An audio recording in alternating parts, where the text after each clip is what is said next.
ఈరోజు పప్పులోకి మనం పాలకూర కోసుకుందాం.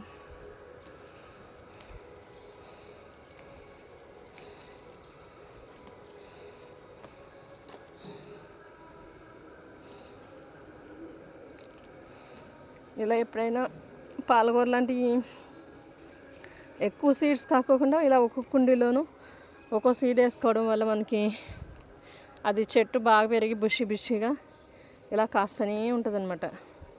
అందుకని ఎప్పుడైనా నారు పోసినట్టు ఒదుక్కుని పోసేయకోకుండా మనం ఇట్లా చేసుకోవాలి. ఒక్కొక్క ఇత్తనం ఒక కుండీలో, అంటే అంతర పంటగా ఒక కుండీలో వేసుకోవాలన్నమాట.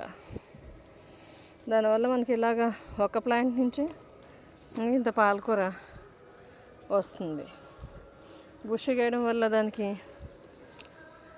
ఎక్కువ కాంపిటీషన్ అయిపోయి పెరగలేదన్నమాట. ఇంకా ఇక్కడ 2 ఇలా ఉన్న చుక్కకూరను కూడా, మెంతికూరను కూడా కోసుకుందాం. ఈ మెంతికూర కూడా మనము ఎట్లా కోయాలంటే జస్ట్ ఇలా తీసి ఈ వేర్లు కత్తిరితో కత్తిరించుకోవాలి. ఇలా దులిపేసి వేర్లు అనేవి ఇలా కత్తిరితో కట్ చేసేసుకోవాలి.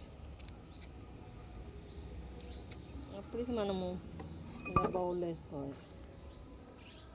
ఇలా చేయడం వల్ల మనకి చాలా బాగా మంచిగా క్లీనింగ్ అనేది జరిగిద్ది ప్రాసెస్. తర్వాత దీన్ని మనము ఫెర్టిలైజర్ ఏదైనా దాంట్లో వేసుకోవచ్చు.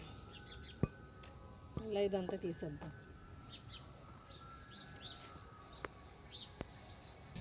ఇలా ఇంత కూర అయింది అనమాట, పాలకూర. Happy gardening and happy harvesting.